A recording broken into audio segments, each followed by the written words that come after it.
আজ আমার এই ভিডিওটা কে কোন জেলা থেকে দেখবে তা আমি জানি না, তবে আমার আজকের এই ভিডিওটা সমগ্র বাংলাদেশের মোটর শ্রমিক এবং আমার প্রিয় উপদেষ্টা ডক্টর ইউনূস স্যারের জন্য। ডক্টর ইউনূস স্যারের উদ্দেশ্যে তিনটা কথা বলতে চাই। আমরা ড্রাইভাররাও এই দেশের নাগরিক, আমরা ড্রাইভার হয়ে খুবই নির্যাতিত, আমরাও একটু স্বাধীনতা চাই। 1. বন্ধ করে দেওয়া হোক পৌরসভা, সিটি কর্পোরেশন, পার্কিং নামক সকল চাঁদাবাজি। 2. বন্ধ করে দেওয়া হোক পুলিশের হাত থেকে আমাদেরকে নির্যাতন করা এবং মুক্ত করে দেওয়া হোক আমাদেরকে মুক্ত আকাশের পাখির মতো। আমরা রাস্তায় ওই মহাসড়কে কোনো একটা সড়ক দুর্ঘটনা কিংবা রাস্তায় আমাদের গাড়িটা আটকে গেলে আমরা পুলিশ থেকে কোনো নিরাপত্তা পাই না, বরঞ্চ তাদের থেকে আমরা হয়রানি ও নির্যাতনের শিকার হচ্ছি প্রতিনিয়ত। 3.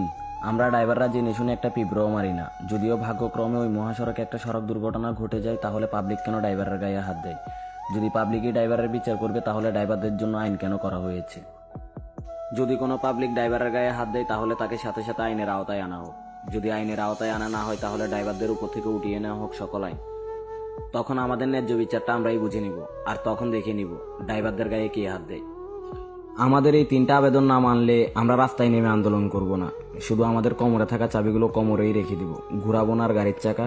তখন দেখব কিভাবে ঘুরবে দেশের চাকা। বেয়াদবি মাফ করবেন, সবাই ক্ষমার দৃষ্টিতে দেখবেন।